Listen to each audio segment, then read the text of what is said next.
Hello, Matujime, and you're watching Hornbill TV's Prime Time. Now headlines. Angered by the detention of climate activist Sonam Wangchuk, hundreds of people in Leh took to the streets on Tuesday, their voices rising in unison as they chanted Delhi police shame, shame in protest against the action.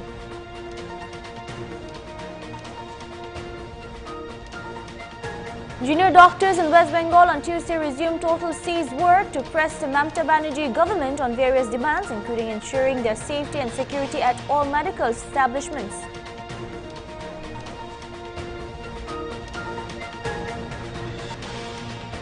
Armed Forces Special Powers Sector AFSPA has been extended for another 6 months with effect from Tuesday in the ethnic violence hit in Manipur, excluding areas under the jurisdiction of 19 police stations.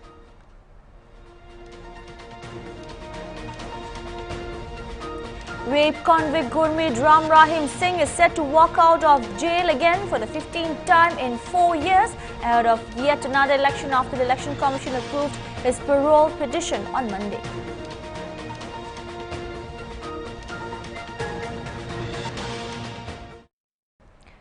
Karnataka Chief Minister Siddaramaiah on Tuesday hardened his position on the allegations related to the Mysore Urban Development Authority muda land scam. He once again reiterated that he would not resign, identifying himself as a self-witness in the matter. Siddaramaiah also distinguished his situation from that of B.S.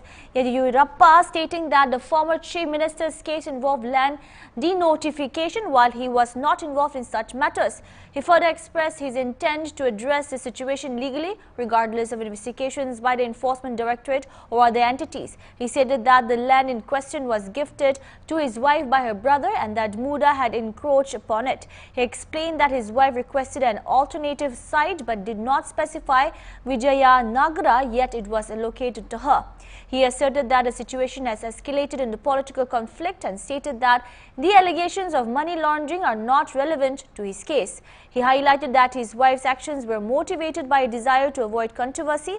Earlier today, Karnataka PJP President B.Y. Vijendra claimed that the Karnataka Deputy Chief Minister D.K. Shivakumar and Karnataka Home Minister G. Parameshwar had made a clear stand on them seeking the resignation of the current Karnataka CM Siddaramaiah amid the allegations surrounding the muda land allocation scam. Meanwhile, Karnataka Law Minister H.K. Patel came down heavily at the Enforcement Directorate in relation to this case and said that ED's case registered under the Prevention of Money Laundering Act PMLA against Siddaramaiah would be one of the greatest blunders that the probing agency would be doing. Of shock and surprise for me that how can muda issue be money laundering? Where is money? See, it was an allotment of a site, not recent occurrence also. Almost a decades have passed in this episode. But unfortunately, if they are taking cases on that category, I doubt how will anybody justify. It will be one of the greatest blunder that ED will be doing if they are going on that path. See, in fact, after the ED issue has cropped up, in fact, I was with Honorable Chief Minister yesterday late evening. But unfortunately, this issue was not there and we did not discuss this. I am planning to meet Honorable Chief Minister sometime in the noon. I will discuss with him and we will take some suitable decision to fight accordance with the law. See, the way Honorable Chief Minister's wife has reacted and returned those sites, it is because of her concern for her husband's honor, and naturally, particularly for a woman, the peace gets disturbed if somebody attacks on the honor of her husband. And that is the reason why she has taken this emotional decision, but this is a right decision that she has taken. This will clear all the clouds that are there in the public mind about these 14 sites. BJP, if they are asking resignation because the FIR is filed, I am only asking the BJP leaders and the BJP government at center, why are you all not make your ministers resign, including Nirmala Siddaramaiah? What moral right you have? Those who are on bail are in your cabinet. Those against whom FIRs are filed, you have taken them in cabinet. Those who are now almost the charge sheet is submitted and they are held guilty, they are in the cabinet. When this is all the thing, what is that moral lesson that you are teaching us? Angered by the detention of climate activist Sonam Wangchuk, hundreds of people in Leh took to the streets on Tuesday, their voices rising in unison as they chanted Delhi police shame, shame and protest against the action. Wangchuk, along with 125 fellow protesters from Ladakh, was held by Delhi police at the Singhu border on Monday. The action came under the shadow of prohibitory orders cast over the capital stretching until October 6. As Wangchuk's Delhi Chalo Bajyatra approached the national capital's border with supporters from Leh, police officials moved in, leading to his detention. The march, which aimed to conclude at Rajghat on October 2nd, was planned to commemorate the birth anniversary of Mahatma Gandhi. Beginning on September 1, the march was launched to push the centre into resuming discussions with Ladakh's leadership. At the heart of the demands is a 4-point agenda calling for statehood, inclusion under the Constitution's 6th schedule, a dedicated public service commission with an accelerated recruitment process, and separate Lok Sabha seats for Leh and Kargil. In Leh, miles away from the national capital, hundreds gathered, men, women and students, and united in support of Sonam Wangchuk. The protests echoed through the streets, demanding his release and urging that he be allowed to continue his march towards the national capital. We'll take a short break. Keep watching.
Welcome back.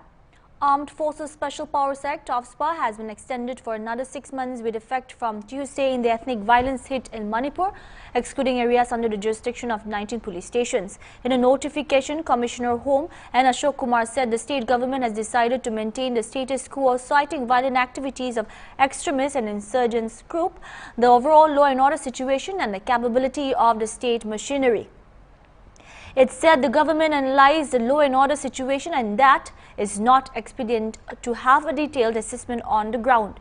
The notification said the security agencies were preoccupied with the maintenance of law and order. Further, it will be premature to arrive at any conclusion or decision on such a sensitive matter without detailed assessment, thereby not appropriate to review the disturbed area status of the state at the moment, said the notification dated September 26.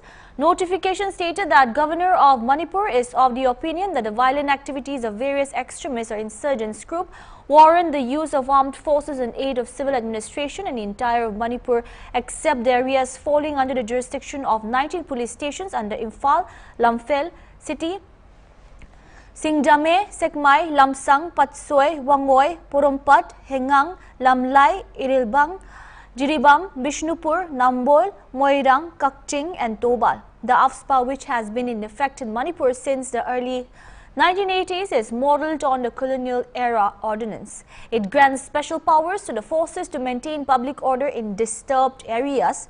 It has faced much scrutiny for granting sweeping powers to the forces. The AFSPA prohibits prosecutions without the go-ahead from the union government if the allegations are linked to duty. A prior sanction from the union government is needed for any legal proceedings against armed forces operating in areas where the AFSPA is implemented. The AFSPA was revoked from the Imphal municipality area in 2004. Areas under 15 police stations across 6 districts in April 2022 and 4 police stations from April 2023.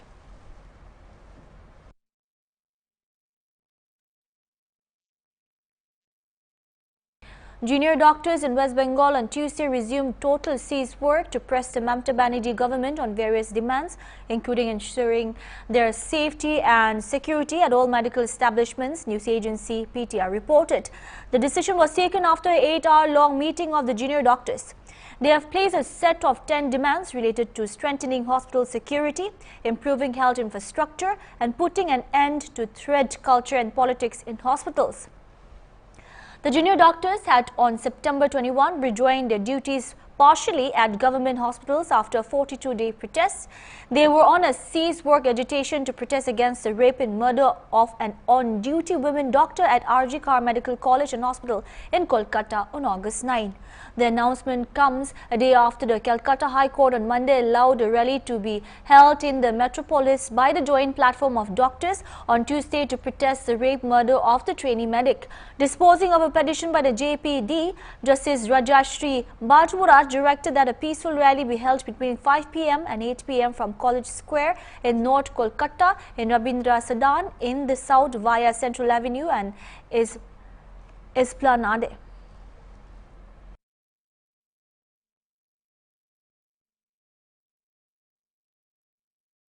Prime Minister Benjamin Netanyahu issued a fresh warning to Iran Monday, saying there was no place in the Middle East beyond Israel's reach amid a flurry of strikes against Hezbollah in Lebanon. In a video statement made in English, Netanyahu addressed the people of Iran and warned that the government was bringing them closer to the abyss. Netanyahu, in a statement, said that with every passing moment, the regime is bringing you the noble Persian people. There is nowhere in the Middle East Israel cannot reach, the Prime Minister added, warning the people of Iran that their regime plunges our region deeper into darkness and deeper into war. Israel has in recent days been mounting heavy air strikes in Lebanon against the Axis of Resistance, a network of Iran-aligned militant groups in the region, including in Syria, Yemen and Iraq.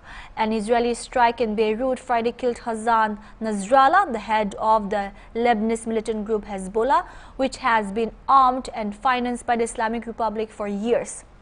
Iran has also vowed to avenge the killing of Abbas Nilforosham, a top commander of the Quds Force, the foreign operations arms of Iran's Islamic Revolutionary Guard Corps, who died alongside the Hezbollah leader on Friday.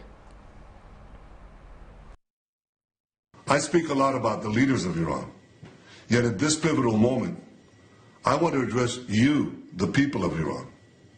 I want to do so directly, without filters, without middlemen.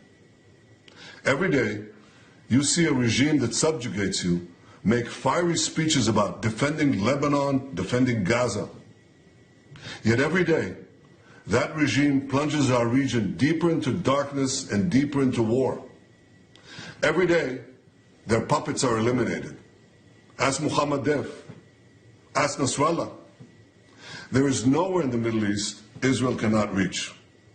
There's nowhere we will not go to protect our people and protect our country. With every passing moment, the regime is bringing you, the noble Persian people, closer to the abyss. The vast majority of Iranians know their regime doesn't care a whit about them. If it did care, if it cared about you, it would stop wasting billions of dollars on futile wars across the Middle East. It would start improving your lives. Imagine if all the vast money the regime wasted on nuclear weapons and foreign wars were invested in your children's education and improving your health care, in building your nation's infrastructure, water, sewage, all the other things that you need. Imagine that. But you know one simple thing. Iran's tyrants don't care about your future, but you do. When Iran is finally free, and that moment will come a lot sooner than people think, everything will be different. Our two ancient peoples, the Jewish people and the Persian people, will finally be at peace. Our two countries, Israel and Iran, will be at peace. When that day comes, the terror network that the regime built in 5 continents will be bankrupt, dismantled. Iran will thrive as never before. Global investment, massive tourism, brilliant technological innovation based on the tremendous talents that exist inside Iran. Doesn't that sound better than endless poverty, repression, and war? From Qom to Isfahan, from Shiraz to Tabriz, there are tens of millions of good and decent people with thousands of years of history behind them and a brilliant future ahead of them. Don't let a small group of fanatic theocrats crush your hopes and your dreams. You deserve better. Your children deserve better. The entire world deserves better. I know you don't support the rapists and murderers of Hamas and Hezbollah, but your leaders do. You deserve more. The people of Iran should know Israel stands with you. May we together know a future of prosperity and peace. We'll take another short break. Keep watching.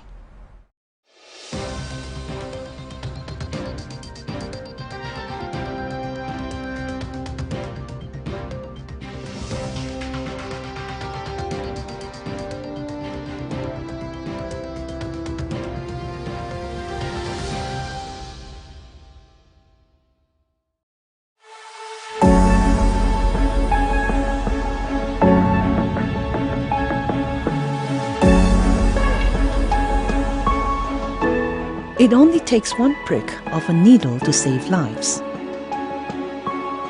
Get tested for HIV.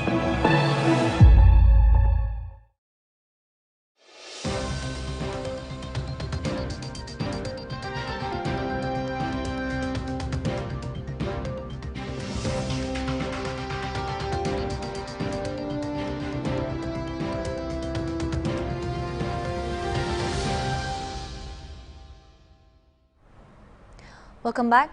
The Lebanese government is ready to fully implement a UN resolution that had aimed to end Hezbollah's armed presence south of the Litani River as part of an agreement to stop war with Israel. Caretaker Prime Minister Najib Mikati said. Mikati said Lebanon was ready to fully implement UN Security Council Resolution 1701 and deploy the army south of the river, which lies about 30 kilometers around 20 miles from Lebanon's southern border.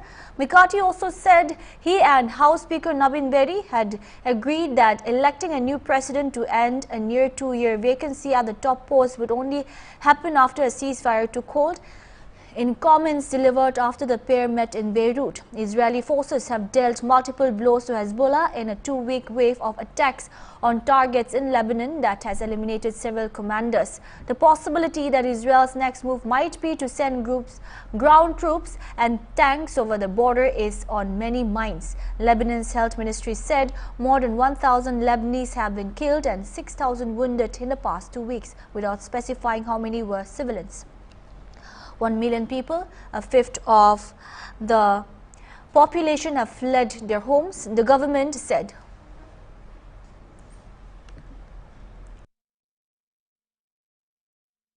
Indian Army Chief General Upendra Trivedi on Tuesday said the bomb drones and 900 anti-national elements infiltration from Myanmar into Manipur are false narratives. Commenting on the situation in Manipur, the army chief said it was like ek ke saath ek free. As with Manipur, the problem is coming from Myanmar. Stating that the situation may be stable but tense, he said the army is trying to restore the trust. He expressed concern over false narratives and cited example about drone bombs, which he said were not found on ground, and the 900 anti-national elements that allegedly entered the state from Myanmar. He said the army checked and and nothing was found. Trivedi said as far as external support is concerned, Myanmar has its own problem. He, however, admitted that people are getting displaced in Myanmar, for which they are fleeing into Manipur and Mizoram, but stated that these people are coming unarmed in search of shelter. In the lighter vein, ek ke saath ek free, because Manipur was a problem and now you have the Myanmar problem also coming in. So as far as Manipur problem of you see in May 2023, it all started with a rumor that there was a Anglo-Kuki war centenary gate which is being burnt. It was not being burnt. I have gone on ground and confirmed from everyone. Now that rumor mongering led to major violence, which is still finding its kind of a stabilization phase which has not reached. So what has happened over a period of time? It has become a battle of narratives. There is a polarization between the communities. The situation may be stable today, but it is tensed. Now, what all can be done about it? But before that, what all other things which have happened? What you talked about, internally displaced people, the number reached to 60,000. Of course, with our perseverance now that has come to below 40,000. Similarly, this society has got weaponized to some extent. Why? Because the weapons were looted. That also needs to be seen. The women-led organizations have come up for the defensive purposes. The underground organizations have come up for the defensive purposes.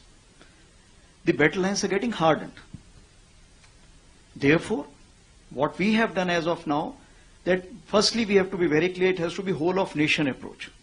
As far as the Army and Assam Rifle is concerned, we have deployed approximately 126 columns of Army and Assam Rifle combined together in conjunction with so many other stakeholders which are already operating in this state. And we are trying to calm down the situation. We are trying to bring in the trust. We are trying to restore the trust. It will take its own time, because when the social cracks or the social fracturing takes place, it takes own time to kind of recover. But what has also happened that we've been able to recover a large number of weapons.